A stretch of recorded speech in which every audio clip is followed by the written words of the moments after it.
You know what's crazy though? What's up? How come in Boston no one has like a Boston accent, especially not black people? I feel like the Boston accent is just fading out. I really don't know. When I talk, people think I'm from the South. Yeah, They don't think I'm from here. but you be using Boston slang though? What's Boston slang? Like dead dogs? Yeah. When I was ratchet. Wait, when were you ratchet? When I was younger, because I grew up in the hood. I grew up in the project, Mattapan. What? All my friends were ratchet and ghetto, and I was right there with them. But I don't know. You don't say it? I don't talk like that anymore, though. Like, honestly, I think a lot of it is just growing up and then just my relationship with God. He, like, transitions you into a different space as a person. Yeah. So I just don't talk like that. On dogs. Yeah. You said on dogs? See, I haven't heard someone say that in so long. For real? On dogs? On dead dogs. Like, Yeah. what? Why are the dogs dead? No, when I first heard that, I was like, first of all, it sounds crazy when you're not coming from here. Yeah. And you hear someone say on dogs. I'm like, what? Mm-hmm. But I guess it makes sense. That's so interesting. On the guys. But yeah, anyway, we're here with Tamera King, Hey, y'all. singer, songwriter, one of Boston's finest. Thank you. Yeah, so what would you say is the difference between Tamera, the person, and Tamera, the singer? Tamera the person, I'm really shy. I'm really low key. Like when I'm with my friends and just people I'm comfortable with, I feel like I'm more crazy. But Tamera King is like an alter ego, which I'm honestly learning more about as I continue to like perform and be an artist. Just because I am very to myself. I don't really like talking to people like that unless you my people. Yeah. And being an artist, you gotta put yourself out there. You gotta meet people, which I love, but also I have social anxiety and just anxiety period, and that's very, very scary. Yeah. But yeah, I would say Tamera is just a different version of Tamera King. More mellow, but crazy at the same time, because I can be crazy. Yeah. How do you like combat social anxiety with having to be in front of all these people? I dissociate a lot when I perform. So if there's a lot of people, I don't see them. Okay. Like mentally, I tap into a whole different person because it's like I gotta sing the song. For like, sure. This is what y'all here for. So I kind of have to force myself to, and I honestly enjoy it because when I get off, I'm like, oh, okay, like I did that. Yeah. But sometimes it's hard for me to appreciate how I showed up because it doesn't feel connected to me just because I do dissociate. Yeah. And I don't know, it's just hard with anxiety, just dealing with things you don't know how to deal with in the moment. It's an ongoing process for me. But yeah, I dissociate a lot. Yeah. But like I'm still there though. Yeah. Like I still see people, but I don't see them. Right. It's I don't still take you, it but in. you're like in that zone, on that, Yeah. in a flow state. Yeah, like when I did the anthem, Yeah. people were like, there were so many people there. How did you do it? I was like, I don't know. Like I just go, I sing my song, and then I leave. Yeah. How many times have you done the anthem? I did it 3 times for the Celtics, and then I did it 1 time for the Connecticut Suns. Okay. That's the big stage. Yeah, it is. But it's not. The first time, I was like, oh my gosh, what's going on? But as you keep doing it, it's like, oh, okay, like this is easy. Yeah. So, yeah. So, like, you don't see people, so if there's people that are in the crowd, like, you're not going to be locking eyes and looking at them, people that you know, I mean. I think it depends on the performance. If it's super big, like a TD Garden, no. Yeah. But when I have my more intimate shows, I feel like I'm more comfortable there because I love connecting with my audience. I love giving them the mic, especially if they know the words, and like singing back and just inspiring them. So I think it depends on the environment, but it also depends on the day. Because that day I might not feel a lot of anxiety and I'm able to show up differently. But if I do feel really anxious, it's just hard for me to like operate with people. Got you. You do a good job at that though, because when I did see you perform, what was that, like a month ago? Yeah.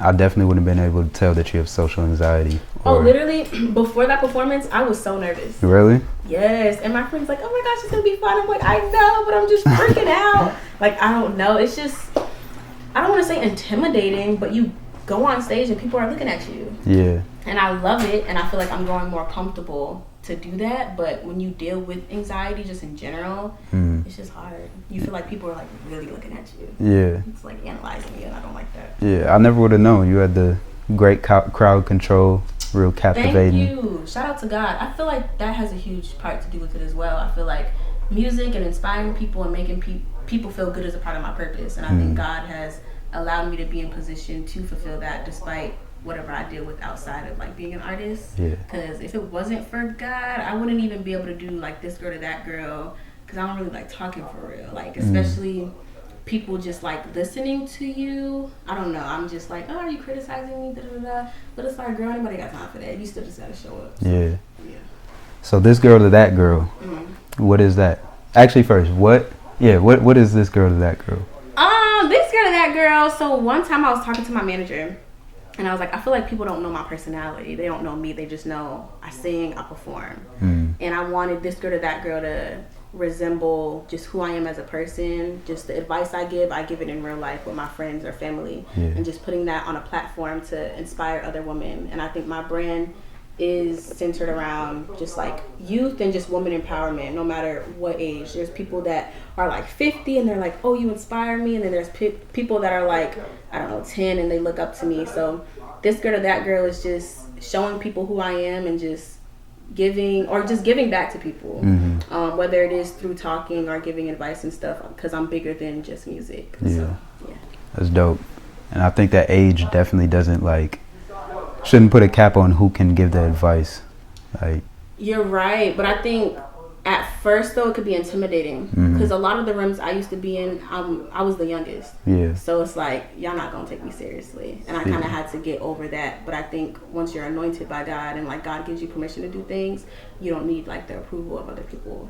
And I think God being my best friend in every season of my life has helped me for sure. That's crazy that you said that, because I literally had a tweet the other day talking about like imposter syndrome and how like it all really just comes down to your own perception, your own like your view of yourself more than what people think of you. And I remember I told my brother, and he was like, that's crazy, because I just was here like listening to the word, and like that's what it was about. He's like, I feel like I'm in the Matrix or something. But no, literally, I talk to my therapist about that all the time, because I tell her sometimes I feel disconnected from the artist version of me. And I tell her, I deal with imposter syndrome, because when you do big things like singing the anthem for the Celtics or opening up for certain people, it doesn't feel real. Because these are things that I only thought of in my head, but now I'm actually doing it. And I think one thing that's helped me is looking at younger versions of me, like pictures, and like trying to bridge that gap and be like, you're that same girl. Because I think once you get older and you get busy, you get lost in just who you are in the present. But I think going back in the past and reflecting and being like, okay, like this is the same girl doing this, like come on baby, do the connection. I think that has helped me. I gotta do more of that. There have been times where I've been like, am I making my younger self proud? Which I feel like I am, but like I need to do that more often. Just for sure. Look at pictures of your younger self and really be like, oh, okay, this is the same person. Because sometimes I'm like, who I am now, because I went through a lot like as a kid. So being able to accomplish so much, it's hard for me to be like, oh, I'm that girl still. But this girl to that girl, transition. So So what's being that girl? What's that mean to you? That girl is just being, I guess, your higher self, just being super confident, having high self-esteem, just knowing your worth, especially through God and not through other people. And I think it resembled where I was in life, because I struggled a lot just with past traumas, with family and stuff, and just how that affected me in showing up. But being that girl, I feel like it's just a more elevated version of me. And this girl is still a part of me, but I don't live in that world anymore. It's more so I walk with a different confidence and like a different self-love. And that's why I try to give other girls advice on the platform to get to that point as well. And sometimes it is like a roller coaster. Not every day I feel like that girl, because sometimes I be feeling like a mole rat. I'm serious. I'm like, but yeah. I feel that. The evolution of Tamera. So you write. You're a writer. You're signed as a writer. Do you think that being able to like disassociate and like bring yourself out of, Tamera into Tamera King, the singer. Do you think that helps you like in writing and putting yourself into someone else's mind state? Oh, 100%. Yeah.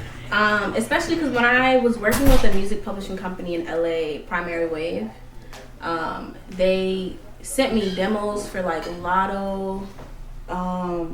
I don't want to say Summer Walker. I think that was somebody else. But they'll send me demos for these huge artists, and I have to like put myself in their shoes. I can't be me because I don't know these people. I listen to their music. I analyze, I guess, their aesthetic and just how they would sound on a record. Yeah. So it definitely allows me to kind of like turn into them. Yeah. But I feel like if I wasn't able to do that, it wouldn't be as easy because there's people that come up to me now and they're like, "Oh, I sound like Black or Chris Brown. Can I have a record like that?" And I'm like, "Okay." I gotta really tap into a different bag, but I feel like I kind of mastered it. Yeah, I don't know. That's a skill. Yeah. So like, who are some of? You said you've actually, yeah. Who are some of the notable artists that you've written for, if you're allowed to say? So how music publishing works, it's very difficult. People think you know somebody, you pitch a record and it gets placed. It's not like that at all because it goes through multiple people before it can go through an artist. Okay. So if I send back a demo for Lotto, I'm not sending it to Lotto. I'm sending it to the higher ups, and it got to go down. And then sometimes it don't make it down because the person up there was like, "Nah, I'm not going." And it's just too much. But I haven't had any placements yet. I mean, I worked with Abby Jasmine, and she's from New York or Jersey. I actually was out there maybe like a year ago for a writing camp for her, and I wrote some stuff with her like along with her team. But anyone else, I haven't really got anything placed. It's more so just like pitching and then also doing sync. So whether it's like ads or Walmart or jingles and stuff like that, the company I work with called Collab Music Network in Nashville, they do more sync and TV stuff like that. Okay. So yeah. That's what's up. How many different genres do you write for? To be honest, I don't close myself off. Like if someone's like, I want a rap record, I started off rapping, so that kind of helps. Oh, you were a rapper? Yeah, first. When I first started, I was rapping. Yeah. I was rapping. I auditioned for the Rap Game. You know that show? Yeah. Yes, like I had the interview and everything. They didn't pick me, which is fine, but I was a rapper. What kind of rap were you rapping? My favorite artist at the time was Lotto. Like I looked up to her, so I was very like like aggressive. Yeah, I was like, girl, sit down. But my bars were fire for a 15, 16-year-old. I was doing my thing. But yeah, so if people come to me with genres, I'm open to it. Just because I feel like it's with anything, you just gotta study it and then just do it. Yeah. No one has ever asked me to make a country record though, which I mean Beyonce's making it cool, so I think I would enjoy that. But yeah, I'm open to whatever. Okay. Do you listen to any country? No. Okay. I try to listen to Beyonce's, because I'm a Beyonce stan. Yeah. I feel like it's different though. Like, yeah, I don't know. I love R&B though. R&B pop, yes. Same. I have rap before though. Really? I mean, just What's like, bars? nah. Okay. I mean, we can go bar for bar. No. I'm gonna sit that one out. I did it just as a joke though. Like it was just out of boredom with my friend. Released 3 songs. If y'all can find them. Really? On SoundCloud? Good luck. Yeah. I think he might have deleted them though. Yeah. Let's get into some bonus questions. Okay. All right.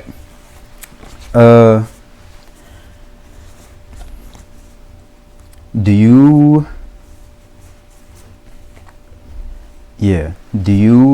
believe in regrets for yourself, or do you think that everything is part of your journey? Well, I think everything is part of my journey. Yeah. I don't believe in regrets at all. It could be the craziest thing I've done, but I feel like it taught me a lesson. And I just put all my trust in God, so shout out to him. But yeah, I don't believe in regrets. Yeah, I agree. I think that everything's part of the journey for sure. Like there's no way to grow without the little downfalls. Exactly. Character development too is super important. So yeah. With that being said, do you think that music, do you think that you write the best when you're in like a great headspace, or like when you're down bad, a little hurt? Oh, when I'm down bad. Yeah. Cause I make a lot of breakup bops. Ooh, child. Once I get over that, oh yeah, I'm in my bag. I would say more when I'm in my feelings, because music and writing is like therapy. Mm-hmm. So in the beginning, it felt like a journal entry. Mm-hmm. So I kind of got to be in my feelings to release it. And I feel like sometimes when I'm not in that headspace, I feel like I'm forcing myself to like be somewhere that I'm not. Yeah. So I kind of just gotta wait till I feel something. Yeah. Yeah. I mean, even when listening to music, I love like for R&B. Like, don't get me wrong, I love the happy R&B, the in love R&B, but Yeah. the heartbreak R&B just hits different. Even when everything's good for me. Oh my gosh, like, yes. I be telling people sad heartbreak music makes me happy. Yeah. Like I promise you, I'm not crying in the club. Yeah. I'm having a ball.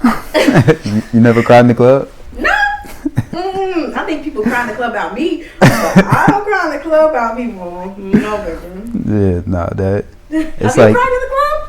I can't. No. I never cried in the club. I never cried in the club. But I feel like it's like. Where have you cried?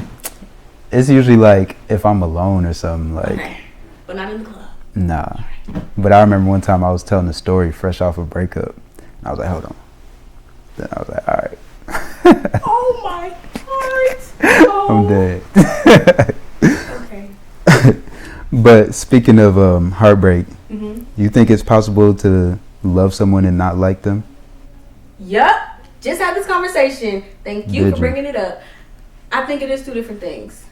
I think people get infatuated really quickly, and they attach themselves to people based off of the feeling that the person's able to give them. And I think that blinds them from realizing that they don't like you. Hold on. Wait. Hold on. Can you say that again? I I don't know if I caught that. You said people can. Hold on.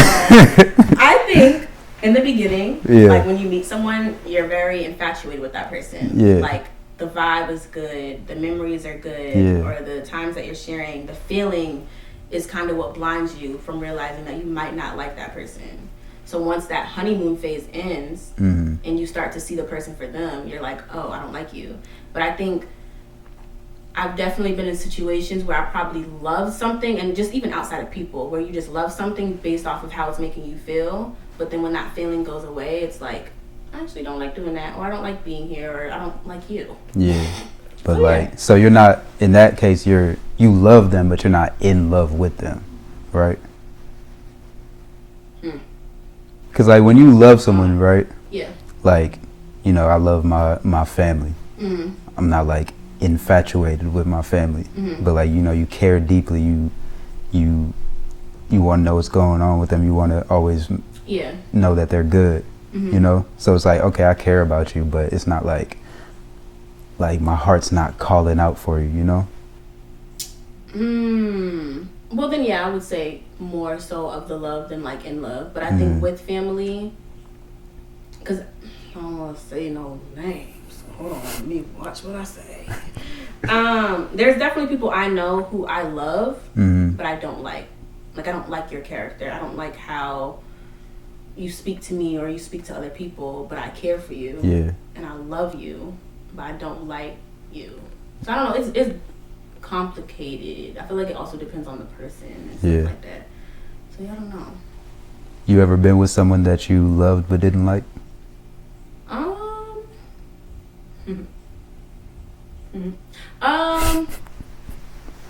That's a really I don't know. I mean, maybe. I think a lot of times when I was younger, like high school, teenage me, probably, because I didn't know what a relationship was for real. But I would be with a person for months on end, and then it would end, and like, of course, my whole world was like crashing down. But I think in those situations, I probably didn't like the person, but I actually realized they didn't like me. I think I'm more in those situations where like people don't like me. They just are infatuated with me, and especially now being an artist, people like the idea of me, but they don't like me. Got you. So I don't know. Yeah. Do people try to like fan their way into like talking to you? Yeah. Yeah. They do. It sounds like that happens often. I think that's something that I need to pray on more, just because I don't like stuff like that. Like, I don't like pretend. I don't like fake. It's disingenuous. And I'm really just like a regular person, and I'm super weird. So I promise you, like, you probably don't even want to be here. But I think, yeah, definitely. It's interesting, but I don't really pay it any mind because I don't really like talking to people. Got you. So you're an introvert through and through. Yeah, I would say, like, once I have my clique, friends and stuff, I'm chilling. Yeah. It's an introvert gang. Yeah! But I'm extroverted too. Yeah. Oh, I'm crazy. What? See? Once you're comfortable with people. Oh, yeah. We welcome crazy though. I can get crazy too, but What's the craziest thing you've done? I mean, like, I'm not like doing crazy things, just like acting crazy, saying crazy things. Yeah, like, and like speaking what comes to my mind, and sometimes people be like, whoa, then I gotta like, what I mean is, you know. What I mean? No, yeah, I think a lot of people don't get my personality. I think they expect me to be this, I don't want to say serious artist, but I guess like a serious artist, which I am, but I'm also very playful. Yeah. Like, that's just what it is. Yeah. And, yeah, I'm the youngest, like we spoke on before. Life is great. So yeah. No, you're definitely playful. Yeah, I be bouncing off the walls. Right, doing your little dances. Period. Do you believe that time heals all, or does time just suppress things until we're triggered again? I think it depends on how intentional your healing is. Okay. I think if you're doing the work and time is going by while you're doing the work, yeah, I think it heals. Yeah. But I think if you're suppressing the work and just waiting for time to go by, then I think that ruins the whole point. Because I think sometimes it has to do with ignorance as well. Yeah. Because when you hear that, it's like, okay, like, let me just wait it out. But it's like, no, you also got to put in work and wait it out. So, yeah. I agree. Definitely got to put in that work. Yeah. So you don't like when people fan their way into situations with you. So what are your top icks?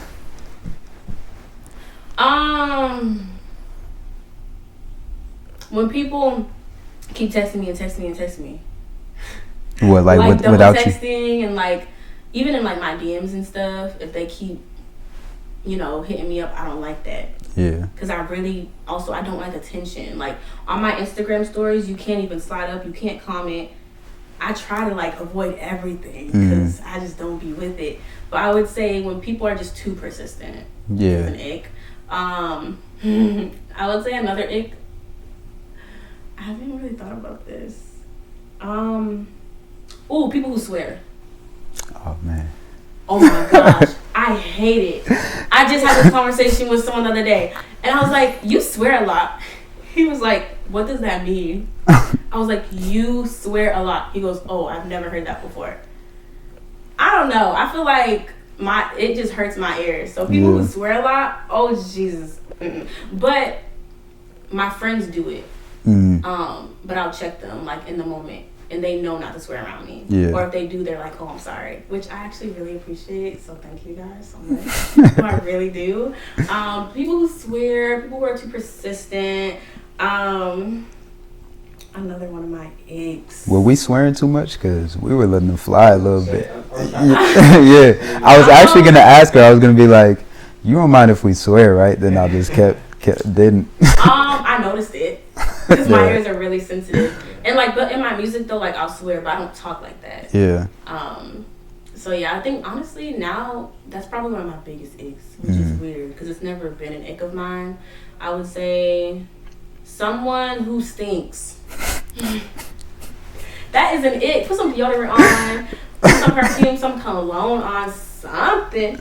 Someone who stinks. Yeah, don't come around here musty. Thank you. Another ick, someone who's cheap.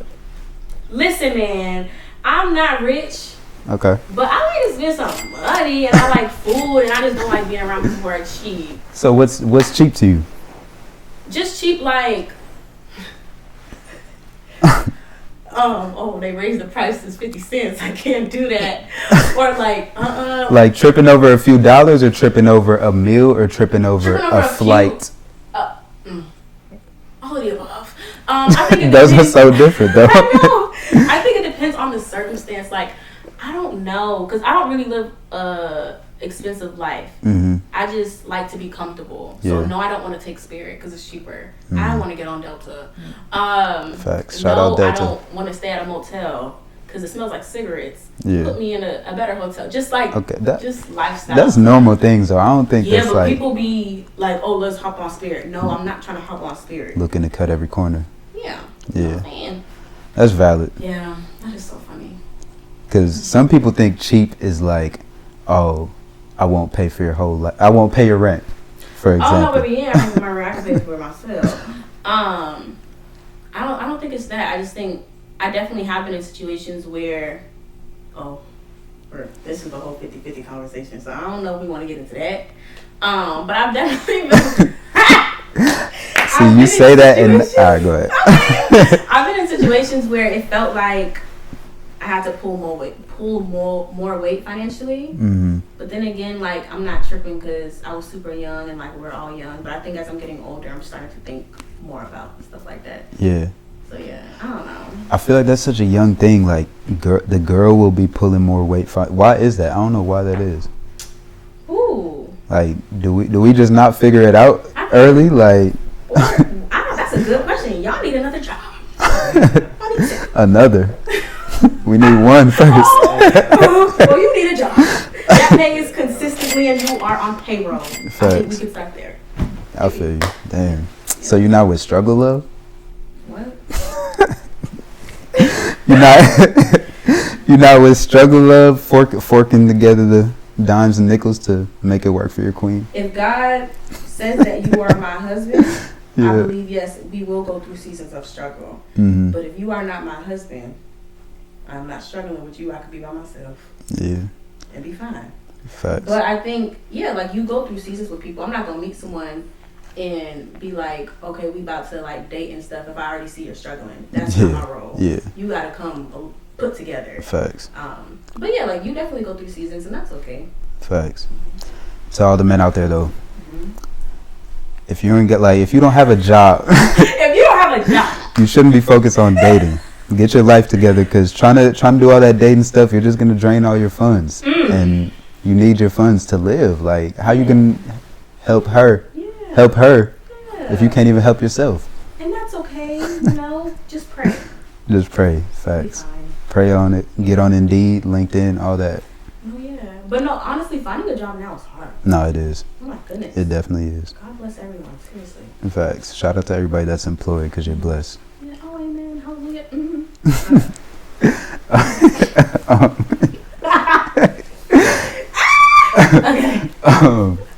Do you think that our generation is actually, we're not even the same generation, low key, but how are you?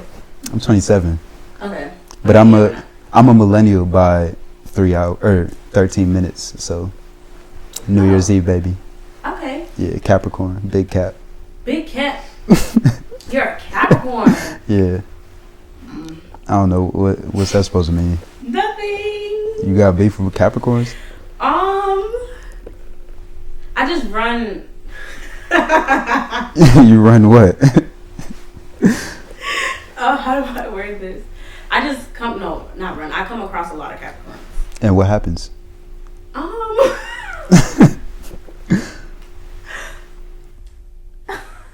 Nothing. Let it out. Like, I won't take any offense, because like me, I'm a Capricorn, but I'm not like all the Capricorns. I don't know, like, I'm not big on signs. Like, a lot of my friends are, so they'll tell me more about it. But I think one thing I've realized about Capricorn men, they're very, like, nonchalant and very, I would say nonchalant is like the biggest thing. In what way? I feel like that can have benefits and have bad things to it too, though. In what ways are they nonchalant? Yeah. Honestly, too, it could also be like a personality thing. Yeah. Just because I'm really not nonchalant at all. So, and it's probably not just associated with a sign. It could be with anyone. I'm just like, But I think a lot of Capricorn men that like I've just been with or just have been friends with, it's very like stonewall. If that makes sense. Like, even my best friend, I'd be like, do you got emotion? He'd be like, yeah. I'm like, oh, well, can you show it? So, yeah, I don't know. I feel you. I don't know, I'm not big on signs. I feel that. Damn, we damn near. Such a great conversation. We damn near gotta. You have more? I have like one more. Okay. Yeah, what I was gonna ask with the generation thing actually was, do you think that our generation's obsessed with detachment? Do you want me to go further?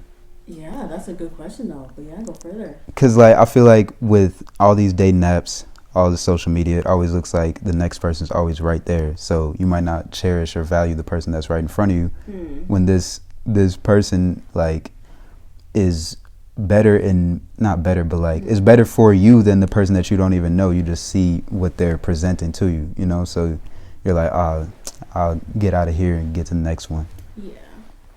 I think it depends on the person. I think if you don't know your worth and if you don't know what you want, it's easy to fall into stuff like that. Especially being young, it's like you want the next big thing or the next best thing. It could be a person, it could be a thing. Yeah. And you're constantly chasing that, and you are going to realize it's not going to fulfill you because it's constantly going to be something that's better.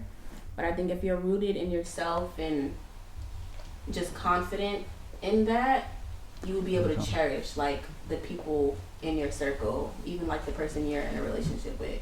Gotcha. There's always going to be something better, but that don't matter when you're like present. Yeah. People don't allow themselves to be present. They just exactly. want to be outside and Facts. If we have more time, we could get into being present for real, because being present in every way is so big. Like people are always and I mean I fall victim to it too. Like looking at the next thing, like next opportunity, next, you know, when at the same time, like it's you may be achieving certain things that you dreamed about, and you're just letting these small wins go by without even acknowledging them. Like, and that's what I do, and that's what I struggle with, because like I said, it don't feel real. Yeah. And that's when the imposter syndrome and the social anxiety stuff starts kicking in. I have to force myself to be present, because when you do so many just amazing things, it just is like, oh wow, like I'm here. Yeah. But it doesn't feel real, and it's so hard. Like in the beginning, I used to dissociate a lot, like in the moment. So if we're recording, even in the studio, I'll be like, I gotta go home because I don't even feel like I'm here for real. And it's really tough, unfortunately. Yeah, gotta stay present. It's a real skill. All right, last question. The reason why this is called Harmony is obviously because like the live performance aspect, but like in life, like you gotta have harmony. You gotta have your things that bring you peace. Yeah. So what would you say is your harmony in life? God. Yeah. I don't know. I grew up in the church. I feel like my relationship with God got super close probably 2 years ago when I had really no one to depend on but Him. And I think once you give your life to God, He just shows up in so many different ways, and He's consistent and faithful, and like no other person can fill that void but Him. And I just think whenever I spend time with Him, or even like singing and like worshiping, I feel like that really makes me feel at peace, and that brings me home. Because the world it's just so chaotic, and it's just so much going on. But whenever I just like sit with God or just talk with God, I feel like, okay, everything's fine. And He always answers, whether it's like the next day or a year. Like everything always happens for a reason. So I would say God. Okay. That's a great answer. Thank you. Tamera King, everybody. Stream her music. Check out the amazing live performance. Yeah, thank you guys. Thank you so much. Thank you. The introverts unite. Yeah. And extroverts. And extroverts. Because I gets down with a get down. She gets crazy. Okay. All right. All right. Appreciate you. Nice. You're welcome. So, oh.